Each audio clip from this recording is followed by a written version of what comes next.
Started, we would like to welcome the two-time defending champion, Max Homa, to the Fortinet Championship. Max, welcome back. We'd like to just start off with some opening comments on what it's like to be back here in Napa, going for the third title. Yeah, it's always fun being back here. Bay Area, obviously went to college up here. This was my first start, albeit at a different golf course, but my first start to my professional career, which was pretty cool. To have had the success I've had the last couple of years. But it's exciting. This is a great family event. I got my family up here. It's always all the events we came to last year where my wife Lacey was pregnant, and then now, Cam's actually, crawling around the grounds is always kind of funny, just picturing how different it is.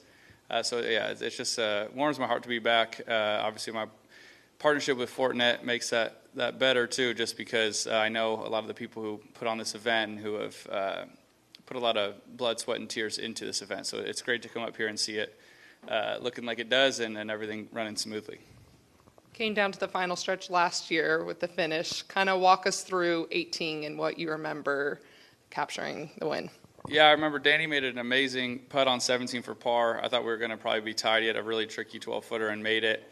And going to 18, he missed the fairway, and I thought if I hit the fairway, I'd have a very good chance to make birdie, and I did. So I thought all of a sudden I was kind of back in a great spot to get into a playoff. But with the rain and how cold it was, we were struggling to even get it to the green.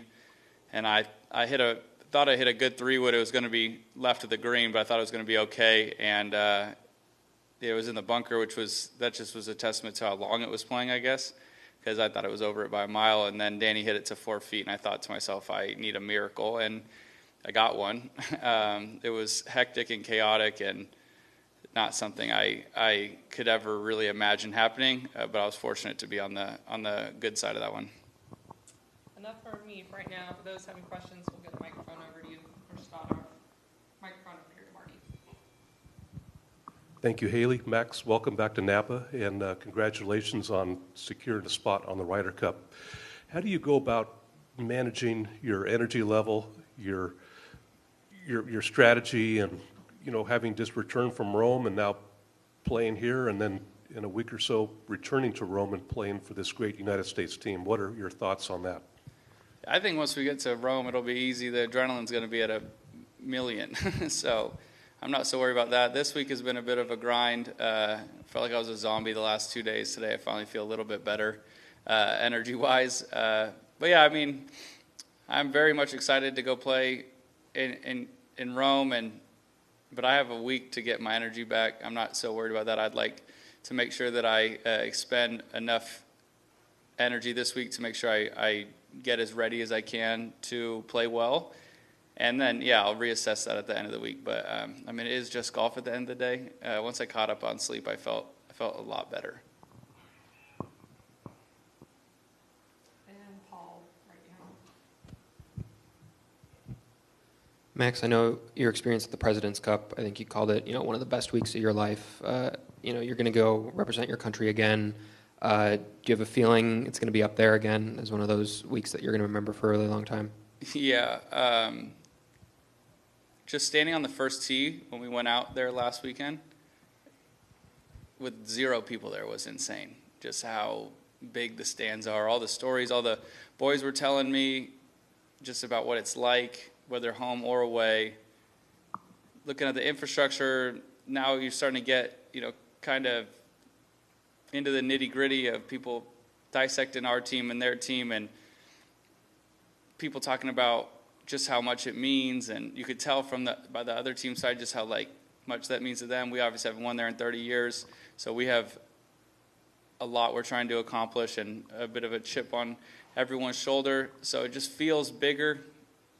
The President's Cup was so exciting, and it was so raucous and it was so wild. And I had a few people tell me that it's just nothing compared to what the Ryder Cup will be, and I really had a hard time believing that until I saw the stands on the first tee. And we had a tunnel out at Quail Hollow, and it was nuts. But this is quadruple the size. So just that alone, you could already tell how different it is and how amplified it will be.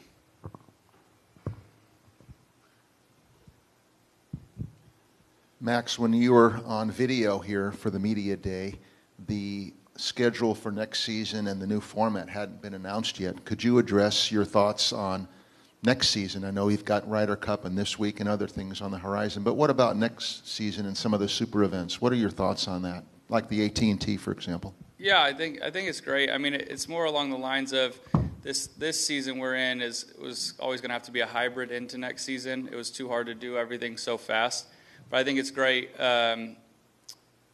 Keep getting the top players playing together more often. That's the theme, and that's I think the name of the game for interest. And then the events where they're not signature events, you're still going to have these great storylines. There's still going to be great ways to get into the signature events. The split with the points will make some players who are in the signature events play some other ones, or the ones that they love. I'll play Phoenix, considering it's in my where I live now. So you're going to see a bit of a different. A bit of new names, for using AT&T that has gotten, Jordan plays there every year. I've played there a few times. You get some guys who love going up there, and then some guys who've stayed away because the weather can be spotty. And now you're going to get a bunch of guys getting to play Pebble Beach and Spyglass, two of the best golf courses on the planet. So I think that's exciting. So yeah, obviously it's new and different, and will take some getting used to. But I do think that this is a good step in the right direction to drive interest. Again, not just in the signature events, but the other events as well. I think you'll start to see. I thought the Honda Classic was a very good example of that this year. You had some guys who were looking to make a name for themselves, and some guys who were looking to get back into the winner's circle, and it was a different type of excitement, but the same idea. There was storylines to it, more so than just Scotty and Rahm going against each other. I think both things are important and great, and I think that this coming season will show that. Marty in the back, Adam. Max, you won this tournament twice, 2 years in a row. Is that in the forefront of your mind, seeking to, how much pressure do you carry into this tournament, trying to become the first player since Steve Stricker to do something like this, to win 3 in a row? Yeah, I mean, I wouldn't call it pressure, but it's the only thing on my mind, honestly. I have nowhere to advance from FedEx Cup going into next year. I'm lucky in that. However I play this week means almost nothing other than my world rank. But I would love to win this thing 3 times in a row. I told Strix as we left Rome that I look to shake his hand in 2 weeks' time and tell him, we're the last 2 people to have won 3 times in a row here.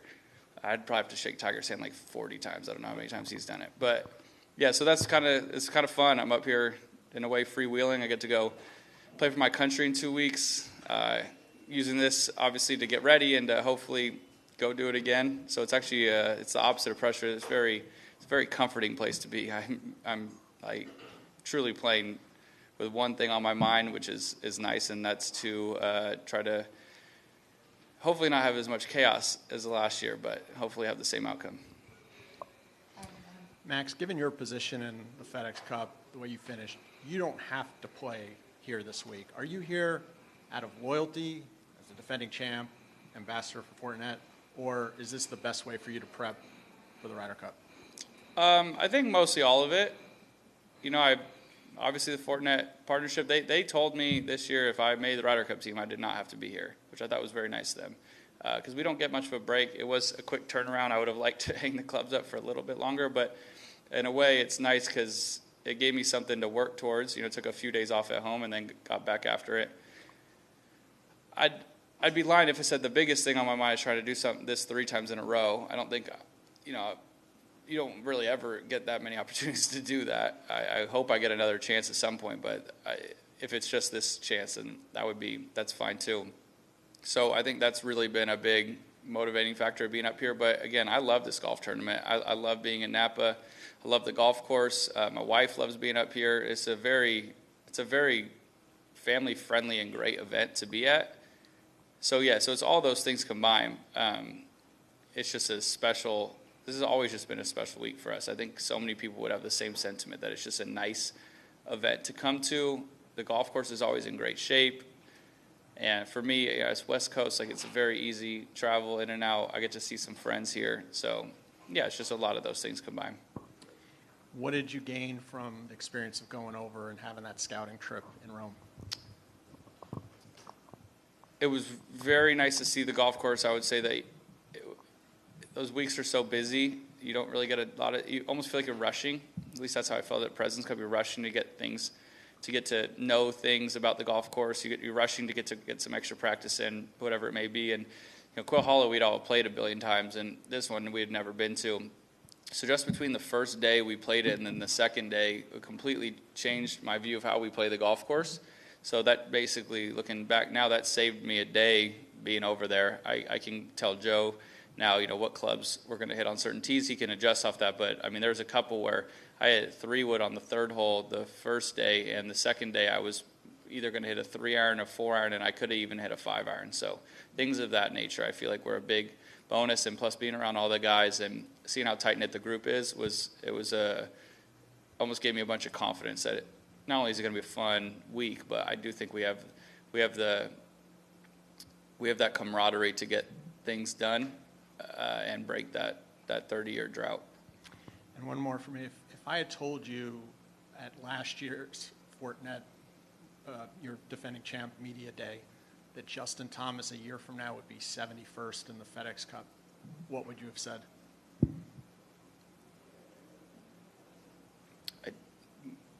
I think it'd be weird if you just came up and told me that, I guess would be the first thing. Yeah, I don't know. Golf's really hard, and I think 71st is awful. I think it's a testament to how great of a golfer he is, that 71st we can all be oohing and awing like it's the worst thing ever. Like, how could you possibly be 71st? That's a testament to how great he is. Because a lot of people struggle to make the playoffs. I think, you look at stellar players. I think 2 years ago, maybe Tommy Fleetwood didn't make it or something. This year, Shane Lowry and Adam Scott didn't make it. They're tremendous golfers. So golf's very difficult. This was an interesting year with the schedule change. There was no point differential. So I did feel like Justin played a lot of these events where the Scotties and the Roms and the Rorys were all there, and he played all right. Had to kind of hyperspeed it at the end. I know Justin wants to play better, obviously, and he obviously is very capable of it, but I don't think the 71st is this awful season that we can raise our nose up to and say, how could you ever play so poorly? I thought he played just fine. So, I think it's just been overblown, but I think that's almost should be a confidence builder for Justin, that we expect so much from him because he is such a talented golfer. I believe, Art, do you have a question? Yeah. We're going to bring the microphone right over to you.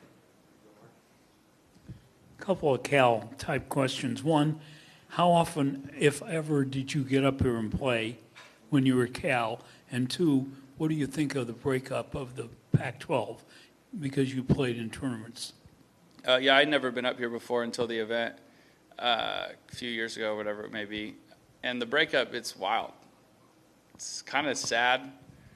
And then it's also funny because, in a way, it doesn't affect me at all anymore. So I'm an ACCer now. So, yeah, I don't know. It's hard to wrap my mind around. It's just brutal for the not football sports.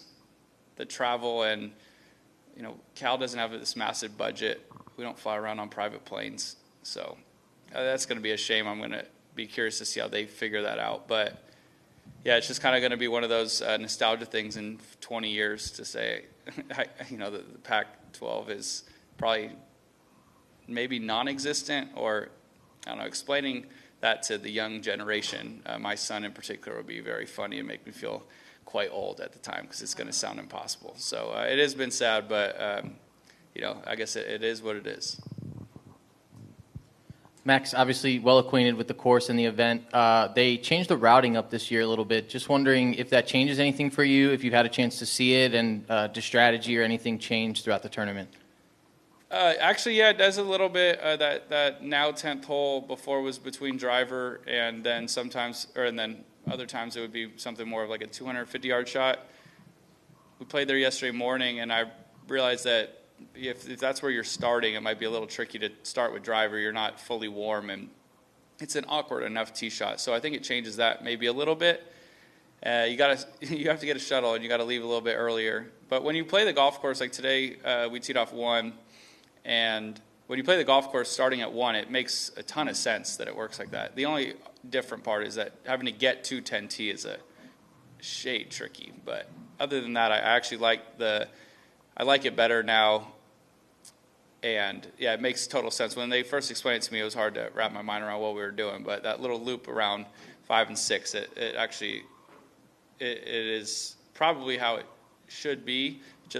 Just for the tournament, starting on 10 is the only part that will be a little bit awkward. But you only have to do that once, and it's not a big deal. Just something that you got to wrap your mind around. Everybody was talking about going off 10 yesterday for our practice round, and I realized that we were going to have to, get a ride out there instead of just pop over from the putting green. But it'll be cool. Like I said, once Sunday when watching the lead, I just feel like it makes a lot of sense if you're out here. For the fans, you could almost stay parked on one tee box and see quite a few golf shots and then see the leaders come back around. And I'll finish up with one last one from me. We were talking on the way. Aaron Badley's making his 500th start here. His family spoke very highly of you. Wonder if there were any stories you had of him as like a competitor or a person. Speak highly of him. Yeah, I mean, 500 starts is tremendous. I remember watching him win at Riviera. Hair was shorter. Putting stroke was the same. So he's always been a lovely guy to look up to and want to emulate your golf game. Towards his kids are so cute, and they're awesome, and they go to the golf course all the time, and they love golf, and they're nice, and it's just the nicest family. I see Aaron a lot at home at TPC Scottsdale.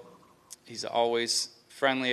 Like I said, he always has at least one of his boys there hitting balls, and it's really fun to watch.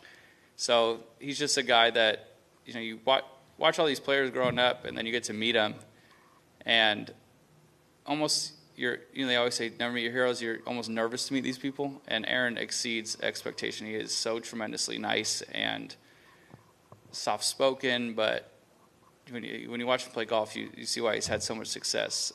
So it's pretty cool to see that this is his 500. That's amazing. Perfect. That's all we have. Max, we wish you the best of luck as you go for 3. Thank you, guys.